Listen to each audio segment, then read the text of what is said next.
There is no replacement for displacement. This is going to be one of the better 351 builds that we've done yet to date. So let me get into some of the details and show you what we got going on.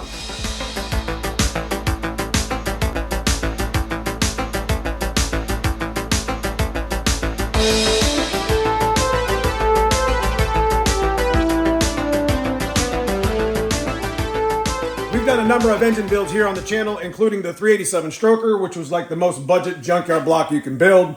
We did a 408 stroker as well, which we're going to show you by the end of the video. And we've also done a number of stock bottom end, stock block 302 builds. This is the 393 stroker. It took us about a week. We've been working super hard to get this thing ready to put down in the black car. You know, it's my street car. It's the car that, you know, when I talk about on the channel and on our live, it's smiles per gallon. That's the type of build we're looking for. This is the next iteration to the 387 stroker.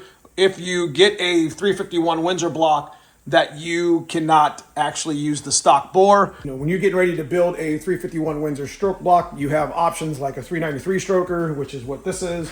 You have the 408 stroker. If you have the aftermarket block like a Dart, you can do like a 427. So when somebody brings you a 351 Windsor, they need to be bored. This is obviously an option. So isn't the 30 over 351 regular 357 build. So 393 is a good budget option to the next step up from the 351, 357 build. If you're gonna have to bore it anyways, you should consider it. It just depends on what you wanna build. Even the stock block 351 Windsor, just stock bottom end, whatever, that can work out just as well. But with this build here, took the next step from the 387 stroker, and we actually took the old 387 stroker block and we bored it 30 over. But it wasn't even a week ago, we had parts on the back of the truck that we were getting ready to bring over to Dave and get this motor pretty much assembled. Now we decided on this build that we're gonna go ahead and do the EFI carb style.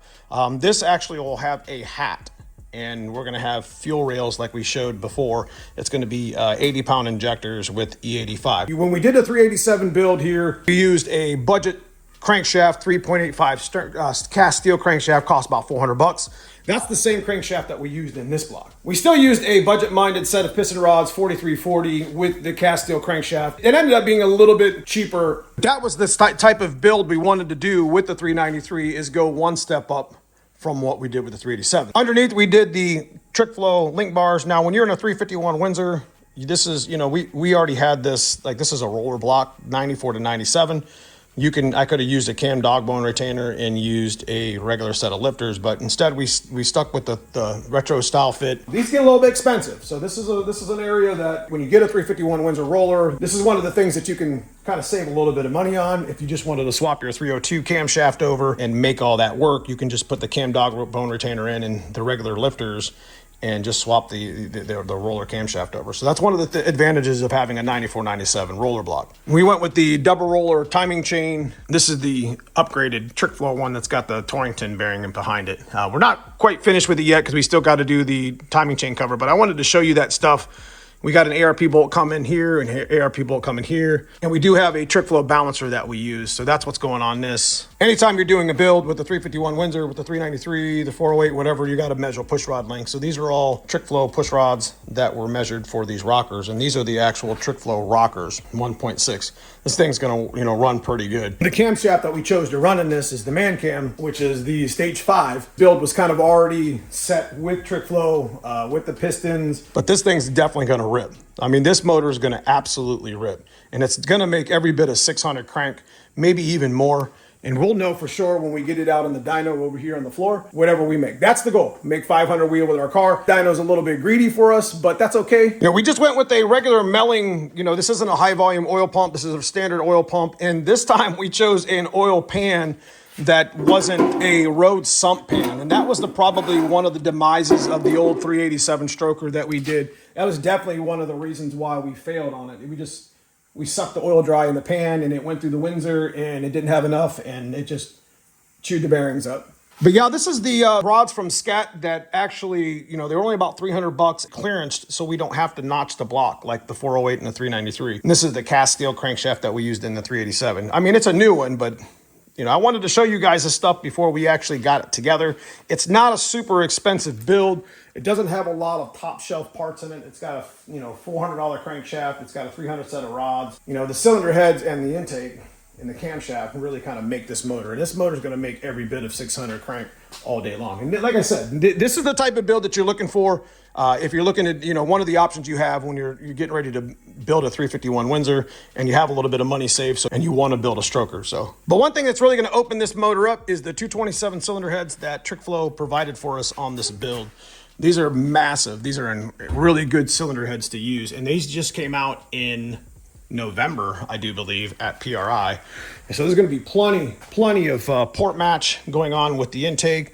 There's going to be plenty of air coming through that. We run 1 3/4 inch long tubes with a 3-inch exhaust, so this thing's going to sound badass. This motor right here is going to rip, and it's going to be an all-motor that we enjoy on the street and have a bunch of fun with. But I wanted to update you guys, when we talk about getting our cars off the jack stands, that includes getting our engines off the engine stand. Me and Dave worked feverishly to get this thing ready to build, ready to go. And here in the next couple of days, we'll be bringing it home to the black car and installing it and getting it ready to fire. So Dave, you've worked getting this thing ready in the last 7 days. Give us a synapse of what you think is going to happen here. It's gonna run. Yeah? How good do you think this thing's going to run?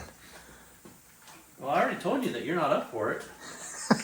It's going to shake the trees? You didn't like that very much when I said that. This thing's going to shake the trees? Head I had cam a great com. combination before. This one is just over the top because you almost can't have too much cylinder head. My only concern with a combination like this is that you have a bottom end that's just not going to be up to it. You mean much like we did with our stock blocks that we did with our turbos? I didn't like that either. We ran some good numbers on them, let's not lie. We've only split like 1 or 2 of them. That's because we got a little greedy with the timing, right? You did at the track, not me. That's right. We won the 1050 class splitting a block. When somebody brings you a 351 Windsor or has a 351 Windsor that they found that they need to be bored, this is obviously an option. So isn't the 30 over 351 regular 357 build. I think every 351 Windsor that comes in needs to be bored. I would never build one that's not bored out. That's for somebody else to do. You might as well just think about stroker and maybe even 393. Because you can still use the factory. I would never rebuild the 351 Windsor. Zero wouldn't do it. You would just... There's no reason. There's no, even for a pickup truck, there's no reason. I said every truck should have a 393 stroker. I mean, why not? It's heavy. I mean, you put a 351 Windsor back in a truck. You take your worn out crank and get it ground, and then have it rebalanced for a different set of pistons. You can build this 393 with your factory rods that come out of the block. Find a set of pistons they're only 302 pistons. You got to buy a set of pistons, which can be as cheap as you want to be. Yep. And you got to buy a crankshaft, which isn't going to cost you any more than having your stock crank reground. So this 393 doesn't have to be built like this. You don't need all these top end. You could even put GT40 heads on it. Not that I would. I build them for trucks all the time. Even with stock fuel injection. Whoa, say that again? I said when a Toyota Camry's got 280 horsepower, why would you put a 220 horsepower 351 Windsor back? You're not wrong. Just don't.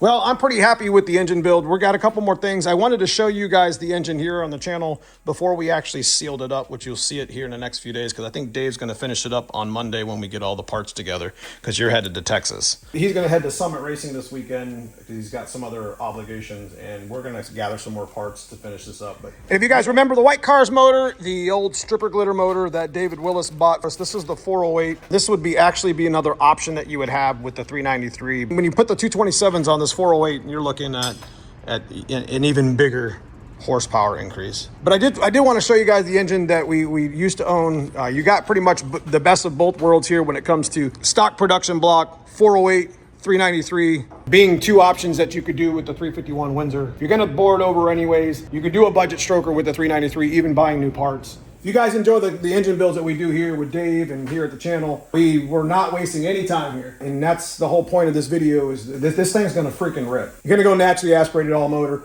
This is the type of shit you wanna build. Big shout to Dave Dalk at Dalk Performance Racing Engines for literally thrashing this in 7 days. Leave me a comment below, let me know what you think. Check out that join button, become a member of the channel. Check out the merch at neomustangs.com. Appreciate y'all, love y'all, see you soon.